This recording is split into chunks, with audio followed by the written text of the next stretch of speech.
It's not very often in the world of DJing that a product comes along and completely rewrites the way we think about that category. But that's exactly what happened with this, the Pioneer DDJ SX.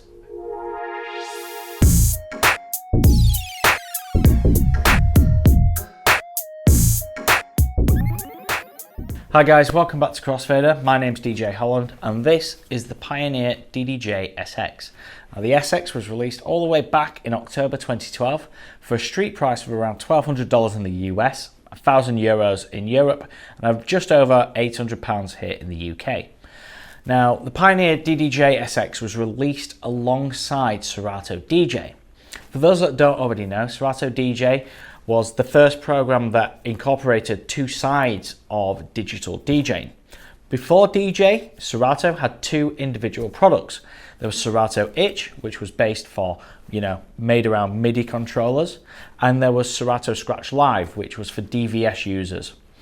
These were completely different programs written on different code. Serato DJ was the first program by Serato that incorporated the DVS world and also the MIDI controller world.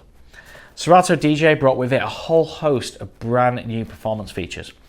And this, the SX, was designed alongside with Pioneer to be the flagship, the standout controller, a device that could take full advantage of all the new technology and all the new performance features.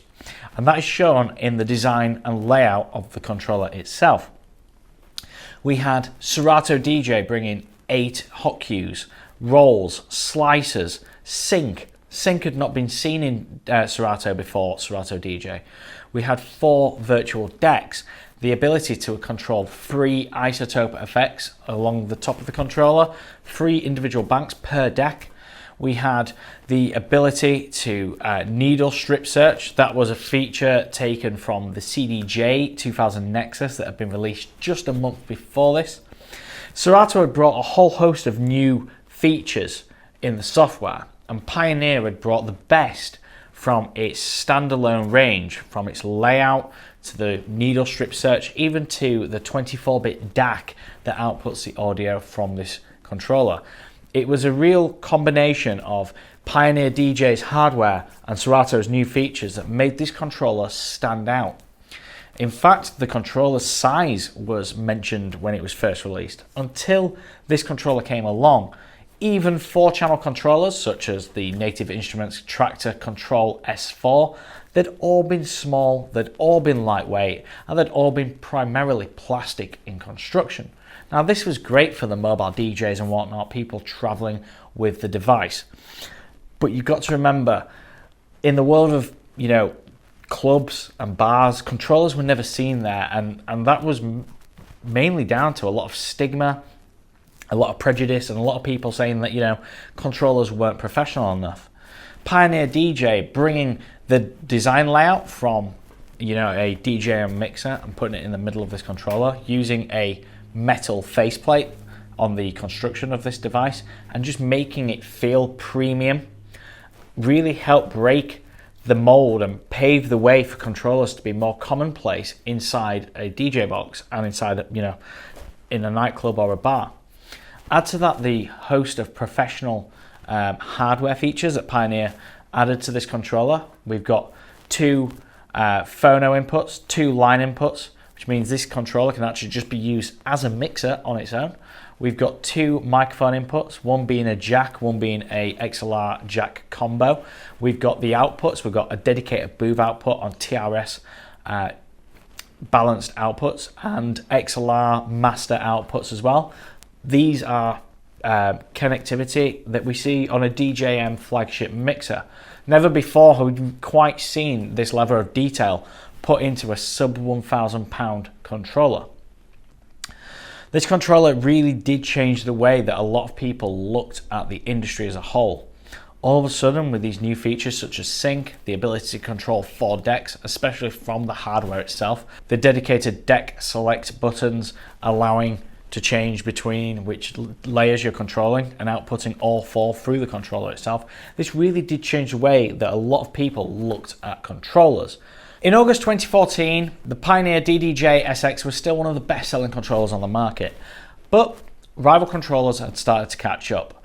So Pioneer updated it to the SX2. Now the SX2 shares much of the same build, not much had changed, but there was some key improvements.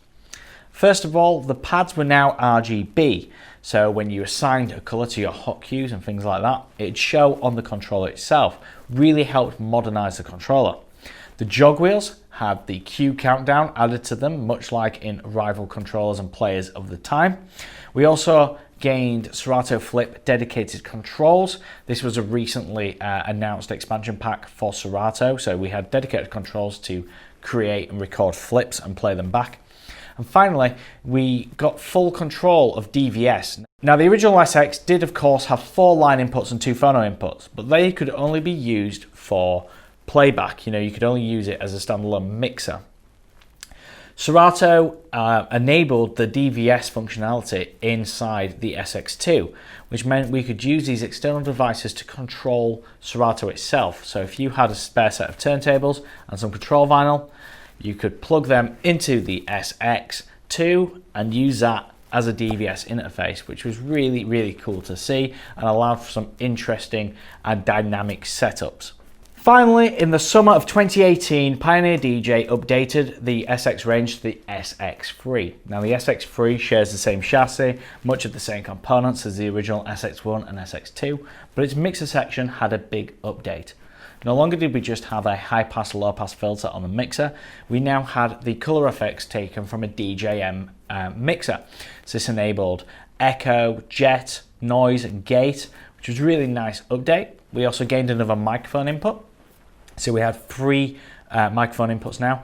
And of course, probably the biggest update was the key shift buttons added to the controller. So now we could take full control of key sync and key shift, with the controller unlocking the Serato pitch play expansion pack to allow this to happen. Throughout the lifespan of the SX controller, from the SX1 to the 2 and finally to the 3rd, it's always been a case of evolution rather than revolution. The SX originally was so revolutionary in the way it was laid out, the build quality, the sound quality and the features it inherited from the bigger modular standalone players. This really was a controller that changed the way that rivals made their controllers, how DJs perceived digital DJing as a whole. It really was taken more seriously when people like Blakey were making the performance video for this and just showing what could be done on a controller. The SX is a fantastic, fantastic controller. And if you can pick one up secondhand, and the cue buttons and the faders are still working, I mean, this is a 8-year-old controller. It is not young. And this particular controller in this video is mine. And I've given it a lot of hammer over the last 8 years. It was, used every day of the week at some points. And that is starting to show. That being said, testament to Pioneer's build quality, this thing's still running absolutely fine. So if you can find one and you make sure you test those things, by all means, this could be an absolute bargain purchase on the second-hand market. The same goes for the SX2, and the SX3 is actually still being made by Pioneer to this day. You can buy one brand new. That being said, I probably wouldn't recommend the SX3 as a brand new purchase. The only reason for this being that the DDJ-1000 SRT is out now, and the DDJ-1000 of course if you're a record box user. And with them controllers having the mechanical jog wheels, and the beat effects, from the DJM mixers, I probably would sway towards them. That being said, the 1000 range is heavily influenced and shares a lot of the same DNA as the original SX. So if you prefer the way the effects are laid out on the SX3, maybe prefer a capacitive jog wheel, by all means, go for the SX3. It's nice that it's come down in price since the 1000 SRT has been released anyway, so it's completely up to you. These are fantastic, fantastic controllers and we wholeheartedly love them here at Crossfader. They've been revolutionary in the way that people think about DJing, the way that people go about making their controllers, and it really did help spur on a new range of professional controllers and DJs. A lot of the DJs out there playing today probably started 8 years ago on a controller just like this. I know I certainly did. I hope you've enjoyed that look back at the Pioneer DDJ SX range. If you've enjoyed it, please give us a thumbs up. It really does help. Subscribe to this channel for more content just like this, and remember to hit that bell icon so you're notified when we upload new videos. As always, take care and let us know in the comments, did you own an SX or did you ever want one? What are your thoughts on this legendary controller?